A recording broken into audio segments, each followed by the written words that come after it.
Welcome to Live on Purpose Radio with Dr. Paul Jenkins, where you will hear inspiring stories of ordinary people doing extraordinary things. Feed your mind with a regular dose of positive energy and show up for your life every day on purpose. Living on purpose means that you have a purpose and you do it intentionally. And now, here's your host, Dr. Paul.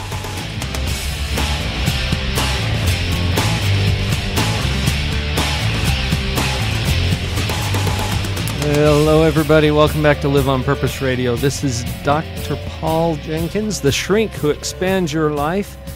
We're living on purpose here today at Live on Purpose Radio and promoting pathological positivity. I've invited a guest to join me today, whom I met through the National Speakers Association. This is Brandon Kelly. Brandon is a successful businessman, entrepreneur. He is a speaker, trainer, and coach, as well as an author.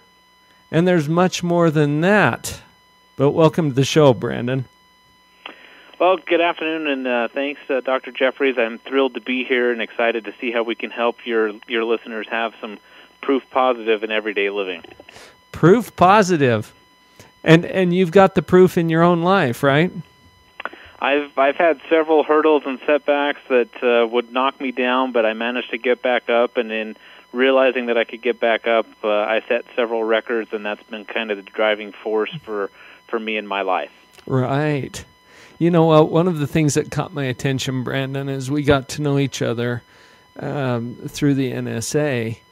I'm always on the lookout for inspiring stories, and I know that for you, things started out pretty early in life with some challenges. You were telling me about some things that happened when you were just a toddler and trying to bounce back from those, and then there have been several other things through your life. Can you give us a little summary of where you've been and then just what it takes to get back up? Talk about that a little.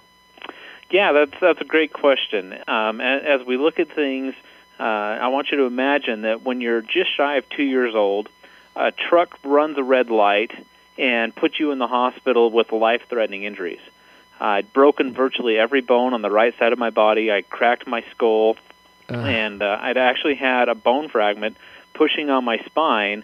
And because of all of that, and this is back in the late 70s, that the doctor said that I was going to be a vegetable the rest of my life. I wasn't going to walk. I wasn't going to talk.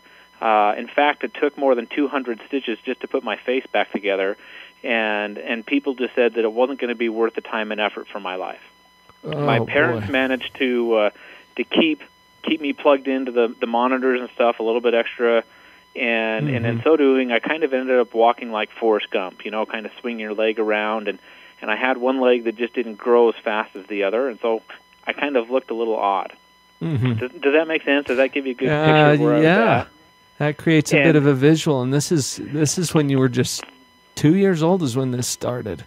It was 2 years old. It took me until I was about 5 years old to actually be able to walk again. Went through several surgeries, several different things in my life, and again, the odds were always stacked against me. I wasn't supposed to make it.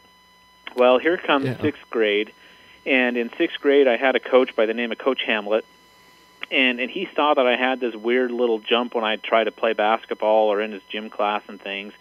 And he turned to me and he said, "Brandon, we need to teach you how to fix that."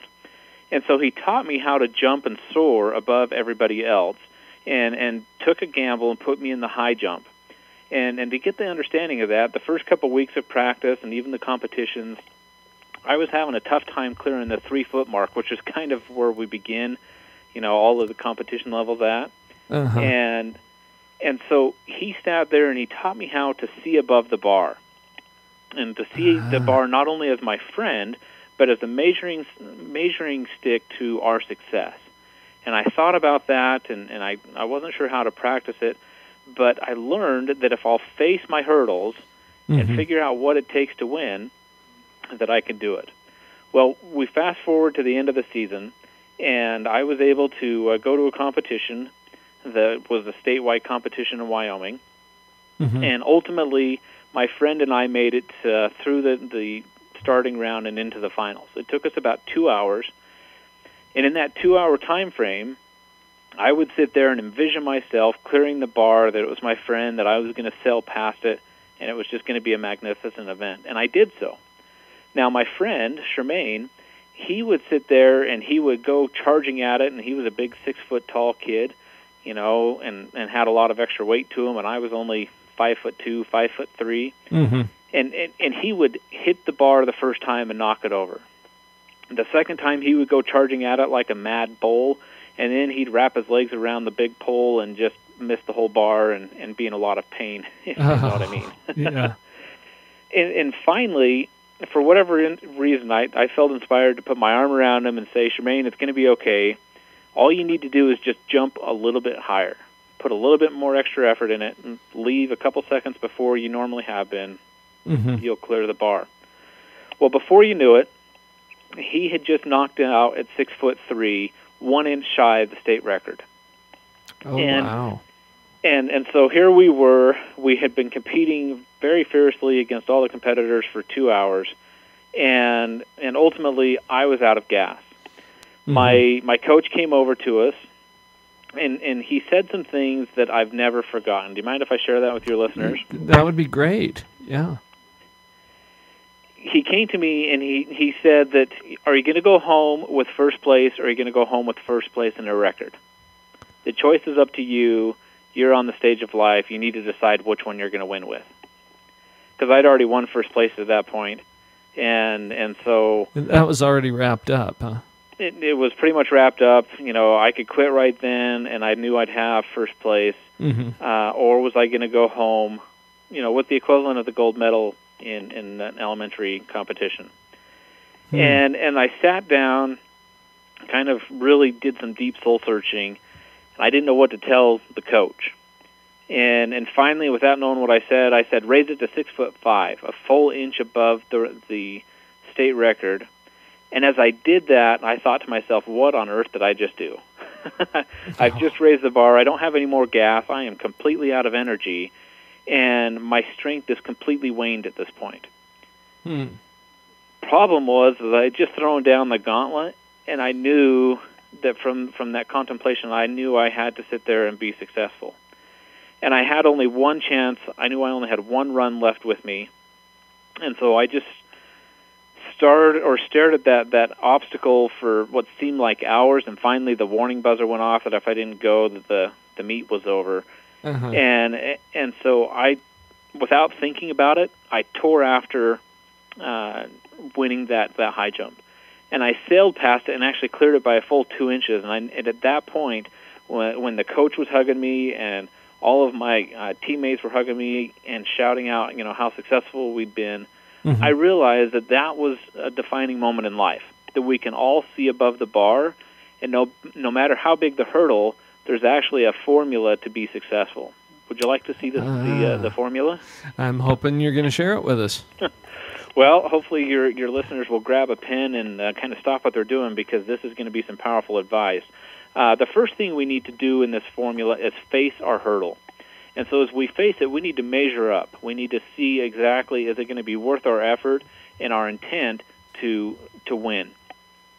As we face those different hurdles in life, the next obstacle or next thing that a track star would do is they would pace it out. So they would start at the finish line and then walk backwards and know exactly how many paces, how fast they need to take it, and how much energy they need to put in to clear that hurdle. So this is kind of like doing the diligence.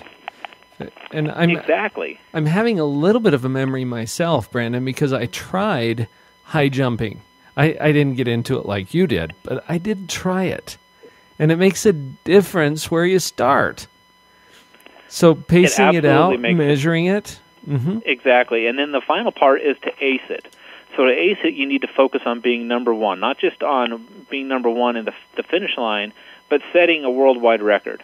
You know, what I'm impressed with right now is that the Olympics are going on over there in Sochi, and so many of these athletes have spent years and years and years in an untold dedication focusing on being successful, but that last 1/10 of a second quicker, doing things stronger, doing things better and faster, so that they can ultimately stand on that podium. Mm-hmm. And so if we will take this formula of face our problems, face our hurdles, pace them off, see exactly what type of energy that we need in it, and then ace it, by becoming the best and having the best people around us to support us on our staff and in our endeavors, only then can we go home with that gold medal around our neck. And that's what I love. That's what I got to get ready to compete for the Olympics in high jump, and then had a dump truck that decided to run through a red light and hit me at 55 miles an hour 2 weeks before the final competition. Oh, wow. And so I look at this and I just go, we've got a lot of great potential within us, Mm-hmm. and we can all be seeds of greatness through, having planted like an acorn that will become into an oak tree and be strong for the future. I like the analogy that you're sharing, and we can learn a lot through sports and sports analogies, but you're really teaching a principle here that has a lot to do with life, with business, with relationships, and it starts with facing it. So what you're really talking about here, Brandon, is finding a way to take it on without running and hiding, without pretending that it's not there. Sure, it's challenging, but you're saying that first step is to just face it. Absolutely. And there again, to take that sports analogy, especially with the Olympics right now, a lot of people will get on the ice and fall, 100 times, and they get up 101. They'll get on the snow or the snowboard, and they'll fall down, and they'll hurt themselves, and they'll have an injury, and they'll have that fleeting moment of doubt. But ultimately, they still have that desire to win and to overcome that and prove that they were good enough to, really suppress their doubters. That's right. And that becomes the inspiring content that we all remember when we see someone up against those kinds of odds and they just pick it up and keep going. And that's something we all get to do at different times in our life because, wow, how often are we going to get hit by a dump truck? Now, you literally were hit by a dump truck. Yes, I was. Twice, actually. I think twice, right? Yep. What's up with that anyway? I mean, are you just accident prone? What's going on, Brandon? I would say it was more of the law of attraction. Maybe you just needed to learn that big lesson. Things in my life, I don't know. Yeah, big things. And you know what? There's some opposition that naturally comes up anytime we take on something big. Chances are we're going to run into some fairly big hurdles too. Have you noticed this as well? The bigger the goal, the bigger the hurdles? Absolutely. And there's sometimes that those goals may take us a year or two or three to achieve. And like I said, it feels like we're getting run over, or the speed bump of life is kind of putting us in a hole. And the reality is if we'll keep focused on how big that dream is, each of us has a massive power of greatness inside us.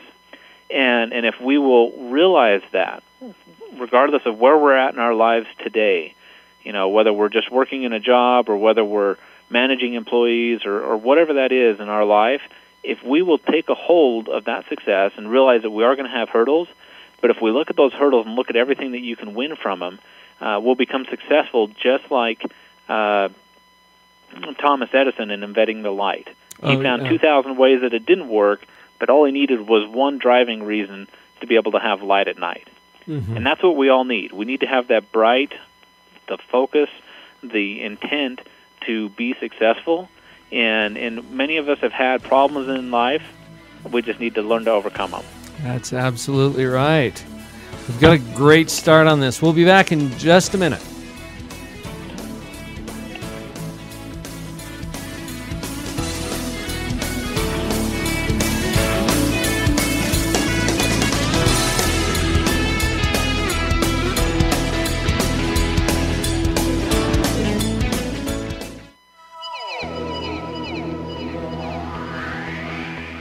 Thank you for listening to Live on Purpose Radio. We're so glad to have you here. Please come by the website, drpauljenkins.com, spelled with a D-R, drpauljenkins.com. On the website, you'll have an opportunity to receive a free download. And while you're there, make sure you click on the social media icons. Come over to Facebook, where we will be posting these episodes as well as our YouTube videos and other content and announcements for you to share. Please like us, comment, subscribe, join the conversation. We're happy to have you with us here at Live on Purpose Radio. Let's all support each other to live on purpose. drpauljenkins.com. This is Kirk Weisler to tell you about morebetterbooks.com. Morebetterbooks.com is where you can find more better books for a more better life. Not only that, let me tell you about some of the very fun and cool select titles on morebetterbooks.com. You'll want to get a copy of The Dog Poop Initiative. This best-smelling book could change your life forever. It certainly changed the lives of thousands of Boeing employees, as well as school teachers, parents, leaders across the United States and in Israel and in Germany. And you can get your own copy at morebetterbooks.com. Whoa, that's not all. What about The Cookie Thief?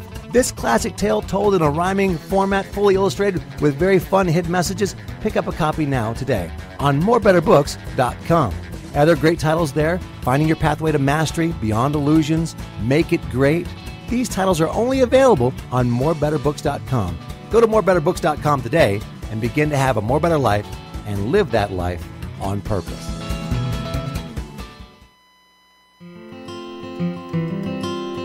Success in any endeavor does not happen by accident. Rather, it's the result of deliberate decisions, conscious effort, and immense persistence, all directed at specific goals. Gary Ryan Blair.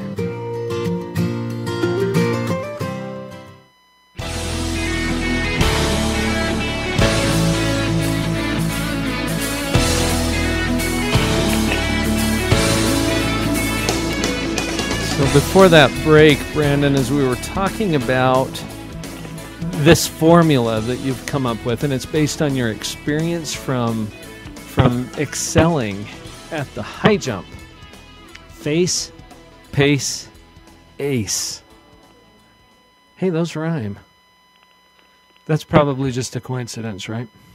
Well, it was all part of the plan of being successful, but yes, they do rhyme. Well, it's like in that there was just a little quotation there in the halftime segment, talking about how success is not accidental. It's a result of persistence. It's a result of intention and determination, and it applies across the board. One of the things that I love about this show, Brandon, is that we talk about principles. Principles are natural laws. They're always on. They always work. Now, techniques will vary depending on the context, because sometimes the game changes on you and you get to change your technique, but the principle stays the same. What are some of these principles for you that come to the surface as being the most important? That is a great question, and it's interesting that you bring the principles up, because the title of my new book is called The Distinctive Watermark Principles, How to Stand Out and Set Records Everywhere You Go. And in that, I document the three different principles that help you succeed in everything that you can do. And we take the basis from the high jump that we talked about before, and I want you to realize there's three different types of watermarks. You know, the first watermark actually started with realistically the invention of the world, and that's where the water meets the sand or meets the edge of the land. You know, whether it's at a lake or in an ocean. And the interesting thing is that through high tide and when things are going well, you can see a high mark there, and you can see when the water's recessed a little bit. But the great thing about that true principle there is that if you look at the side of the cliff or the side of the earth there, you'll actually see that there's a lot more space that you can go to set the record higher. And so you have to dig within yourself, and I call that dig in to win. And so the first thing we need to do is to dig in to win. We need to identify what principles, what things is it that we want to win at so that we can be successful, whether it's being the best accountant or the best salesperson, best manager, whatever it is, we need to measure that greatness. Okay? Now, That's just to be clear. So you're talking about getting some clarity about what it is you actually want to succeed in doing. Exactly. So part of the book we talk about being in the Hall of Fame, the Hall of Shame, or the Hall of No Name. Okay. And those three, do we want to be the greatest, say, salesperson? And so, what did it take to do that? Was it a ton of huge accounts, or was it more little small accounts that you can do every day, the bread and butter type of things? Did you want to be the Hall of Shame, the one person that got fired for doing something stupid or crazy, going against the boss, whatever that was? And the Hall of No Name is the worst place actually to be, because that's where you've not really made a contribution, you're not on anybody's radar, and you haven't really had any major success other than staying in a position for 1 to 10, 20 years and staying under the radar. Okay? And so as we look at that, we need to define what exactly do we want to win, and why do we want to win it. Okay? And that actually leads us to the second watermark principle, which started in about 1280 AD. Now, back then, you started to have people that were becoming quite wealthy off of spice trades and international trade and things like that, and being at the ports in Italy and stuff.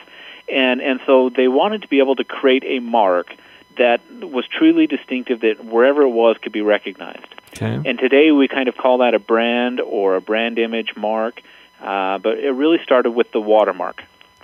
And so we want to be distinctive in everything that we do. And whether that's a 5-star general or whether that's an Olympic gold medalist, we had the opportunity to meet with somebody here a while ago that taught us about 7-star success instead of just a standard 5-star or 5-diamond success at a hotel. Yeah. And so all of those are the principles of distinction. How are you going to distinctively stand out from everybody else? Okay. And that's really about branding. It's about coming up with something that is uniquely yours. Absolutely. It's about being the best in everything you do. Whether you're typing a story, maybe your idea there to be the best is to type 10 words faster a minute, or 20 or 30, and you start to add those little improvements in. Everything that you be the best at helps you truly define your distinctive mark. Okay. And then the third watermark is knowing that what records are worth keeping and which records are worth owning. Now, some records, we're not talking about the ones that are at the postal office or at the police office as well. Okay. Yeah, right.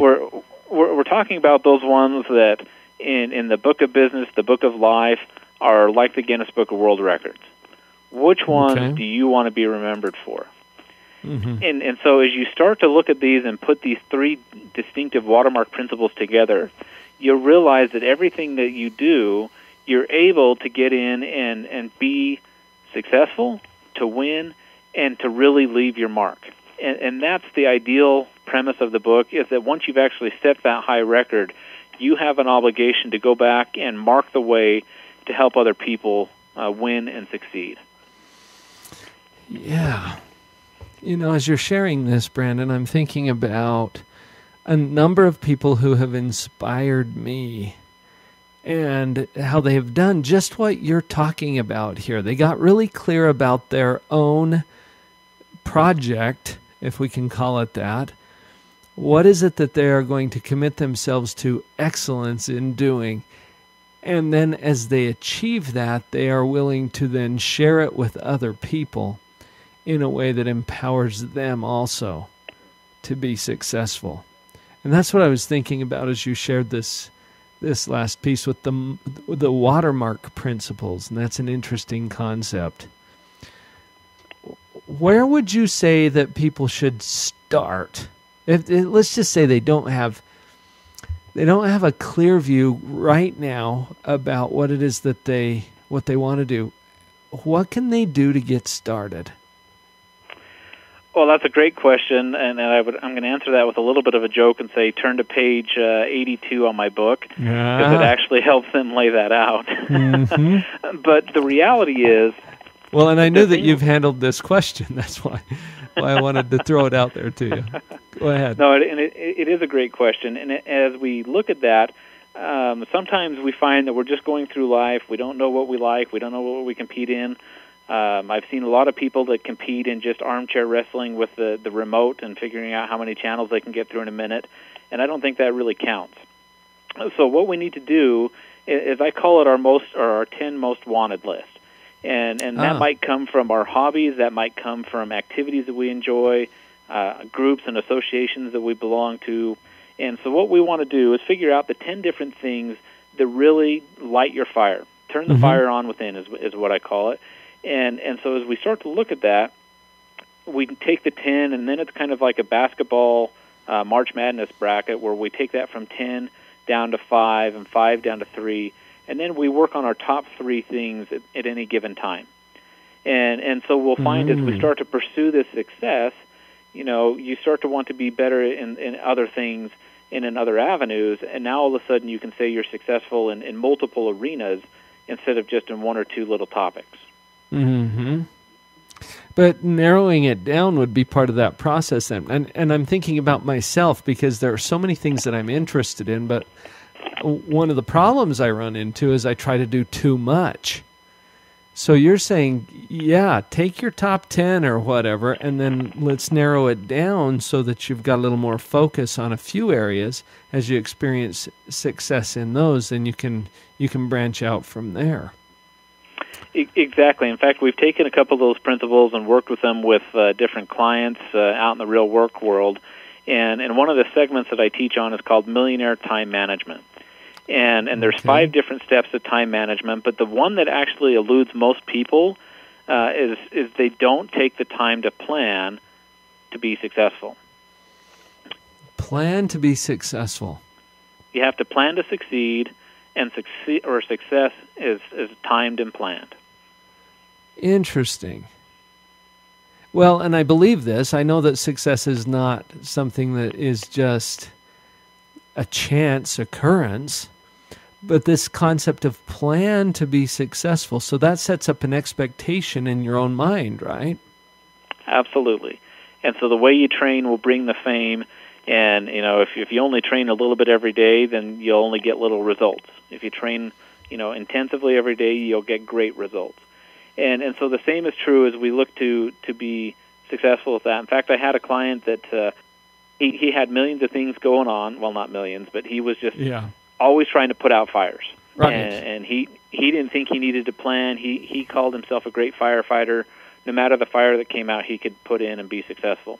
Mm-hmm. Well, he had accidentally dropped a client in their activity and forgotten about him, and it was kind of a big client, and it was a big deal, and he was pursuing losing a lot of his business because of that. Oh. And so we sat down with Scott, and we said, okay, Scott, we need to identify some things, we need to block out times, and then we taught him the learning Legos or the building Legos of time management. And taught him how to color block his time so that smaller amounts of time were used to put out fires, and more of his time was put into building his skills and building his clientele. And he went from, just kind of an average performer to where he was making $14,000, $15,000 every single month, having record months, month after month. Nice. Simply because he managed to put his time and then decide, okay, what am I going to be famous for? Mm-hmm. So go ahead. I'm just thinking that focus is so important because there are so many things, like you said with this client, so many things that will jump in and consume our time and our resources unless we're really clear about what it is that we want and, as you said earlier, to plan to succeed. I like that direction.